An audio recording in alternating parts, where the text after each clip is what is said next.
선관위 182곳 임시사무소를 설치했다.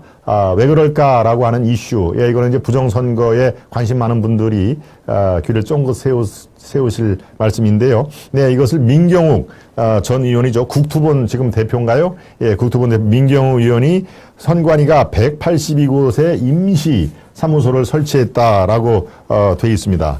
예, 정말 이게 오비 일학 까마귀 날자 배 떨어진다 하는 얘기도 있고요.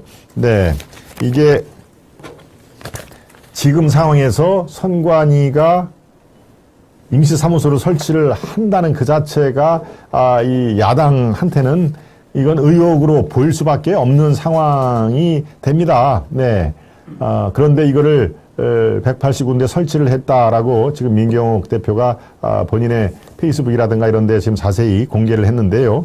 네. 아주 이 리스트까지 쭉 돼 있습니다. 요거를 제가 조금, 이건 아주 민감한 문제이기 때문에 제가 이걸 정확히 워딩을 말씀드리겠습니다. 네. 민경욱 국토본 대표는 자신의 페이스북을 통해서 지난 총선 때 9곳이었던 정체불명의 임시사무소를 선관위가 이번 대선 때는 무려 182군데나 설치를 했습니다. 임시사무소 설치에 대한 규정이 없다는 점, 임시사무소에 출입하는 인력을 파악할 수 없다는 점에서 선관위의 전국적 182곳 임시사무소 설치는 논란이 될 수밖에 없다. 특히 인터넷망 설치는 부정선거 의혹으로 연결될 수 있는 아주 민감한 사안이다. 실제로 전국에 설치된 임시사무소 가운데 36군데에는 인터넷 전용만 설치 공사도 마친 것으로 알려졌다. 예, 행정안전위 행안이라고 그러죠. 국회의원실이 공개한 임시사무소의 현황도 공개됐다. 예, 바로 지금 저 리스트가 제20대 대선, 예, 3월 9일 이번 대선입니다. 임시사무소 설치 현황이 저렇게 182속에 쭉 나옵니다. 예, 이게 임시사무소 설치라는 게 과연 목적이 뭐고 하는 것이 구체적으로 나와 있지를 않습니다. 그러니까 부정선거에 그런 앞장섰던 분들은 야, 너희들 또 지금 부정선거 기도하고 획책하려는 거 아닌가? 그 임시사무소 도대체 뭐를 하려고 그렇게 182군데에서 만들어 놨느냐? 더더군다나, 인터넷 전용망도 설치를 했다는데 그걸로 지금, 전자개표라든가 이런 걸로 지금, 둔갑시키려고 하는 거 아닌가라고, 의심의 눈초리를 보면은 진짜 한도 끝도 없는 상황인 것이죠. 네, 이 지금 아까 리스트 그 자료에 따르면 임시사무소의 설치 위치, 인터넷 설치 여부, 상주 인원, 사용 목적 등이 명시되어 있으면서 전국적으로 182군데의 임시사무소가 설치되어 있는 것으로 나타났다. 특히 선관위에서 이번 대선과 보궐선거를 위해 별도의 임시사무소를 설치했다는 사전 공고가 없었다. 이것도 이제 사실 의혹의 눈초리로 볼 수 있는 것이죠. 사전 공고가 없었다는 점은 이 관련자들의 우려를 불러오를 수가 충분하다는 얘기입니다. 네, 민경욱 대표 얘기를 조금 더 들어보겠습니다. 법적으로 설치 근거도 없는 이들 임시사무소는 이번 대선에서 투개표 상황을 실시간으로 파악하고 조작하는 비밀 아지트 역할을 할 것으로 보인다. 국회 행안위는 즉시 전체 회의를 소집해서 선관위를 대상으로 임시사무소 설치 근거와 그 불법적인 운영 방식을 따지고 대선 기간 불법 부정행위의 우려가 있는 임시사무소 폐쇄를 강력히 요구해야 한다라고 그렇게 주장을 한 것입니다. 예, 임시사무소는 선관위와 보통 200 내지 300m씩 떨어진 곳에 그런 외진 곳에 설치가 되어 있습니다. 소수의 직원들만 또 이렇게 왔다 갔다 하는 시건장치라고 그러죠. 암호키로 드나들면서 외부에 간판도 없어서 일반인들은 그 존재 자체를 알 수도 없다. 예, 임시사무소가 발견된 것은 이번이 처음이 아닙니다. 지난 총선 때도 그래서 이게 더 문제가 됐었죠. 예, 과천중앙선관위에서 나오는 화물차가 버린 쓰레기 더미에서 임시사무소 설치와 관련된 선관위 내부 문건이 발견되기도 했었죠. 그래서 상당히 이게 문제가 되고 있었습니다. 바로 저거네요. 선거정보통신망 신규 신청. 네.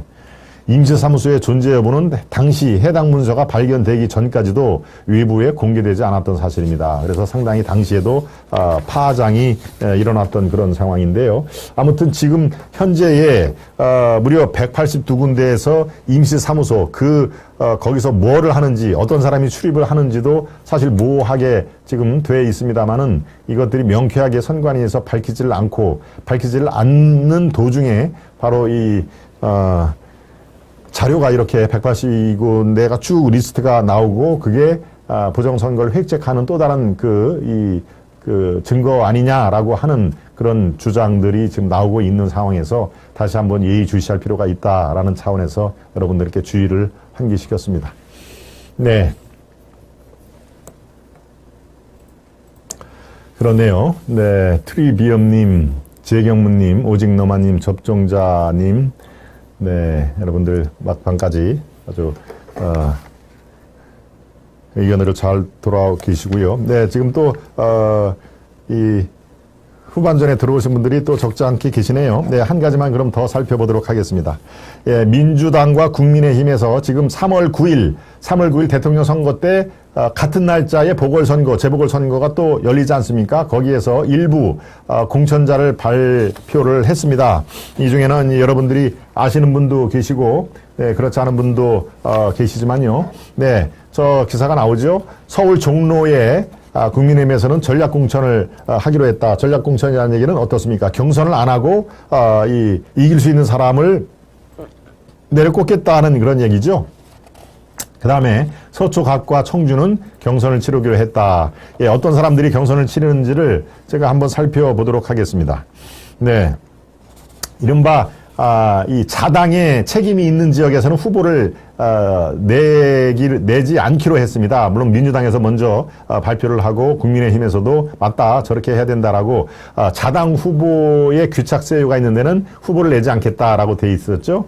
예, 그래서 민주당은 종로구의 무공천. 왜 그럴까요? 예, 이 지역의 원래 주인은 이낙연 의원이었죠. 이낙연 의원인데 본인이 대선 경선을 출마하면서 후보 의원직 사퇴를 했기 때문에 자당이 규책 사유가 있는 지역은 종로에서 민주당 후보로는 출마를 안 시키겠다라고 되어 있습니다. 그죠? 그러니까 국민의힘에서는 종로구에서 전략 공천을 하겠다라고 종로구에서는 그렇게 되어 있는 거고요. 자, 서초 갑으로 가보겠습니다. 서초 갑에는 민주당에서는 이정근 이 지구당 위원장인데요. 저분이 공천을 받았고요.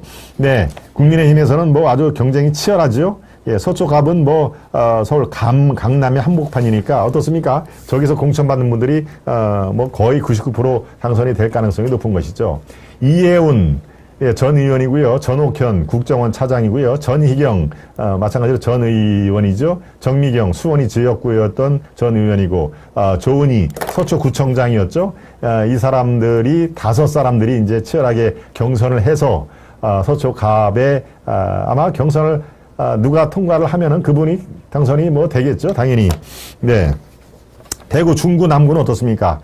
이건 규책 사유가 국민의힘에 있는 거죠. 국민의힘에 있기 때문에 국민의힘은 공천을 안 하겠다라고 하고, 예, 민주당에서는 백수범이라는 인물을 공천을 했습니다. 경기도 안성시에는 마찬가지로 이규민이라고 하는 민주당 의원의 선거법 위반으로 의원직을 뺏겼죠. 의원직을 이제 박탈이 당했다. 뺏긴 게 아니고. 그래서 민주당에서 규책 사유가 있으니까 경기도 안성시에서는 민주당은 공천을 할 수가 없고, 국민의힘에서는 이 지역에서 여러 번 당선이 된 김학용 씨를 공천을 했다라고 발표를 한 겁니다.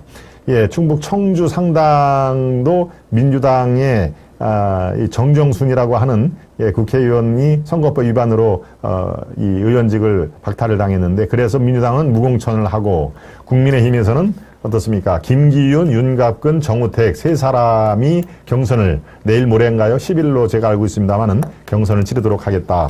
예, 정우택 씨는 충청북도 도지사까지 한 몇선 의원이고요. 네. 김기윤은 변호사, 윤곽근도 변호사인데, 윤곽근 이 실형을 선고를 받고 2심에서 무죄로 석방이 됐습니다. 예, 1심에서는 실형으로 그래서 약 1년 동안 영호의 몸이 됐다가 2심에서 이제 풀려 나와서 저렇게 도전을 하고 있는데, 이 셋 중에서 경선을 통과한 분이 매우 유리한 고지를 점할 것이다라고 예측을 할 수가 있는 것이죠.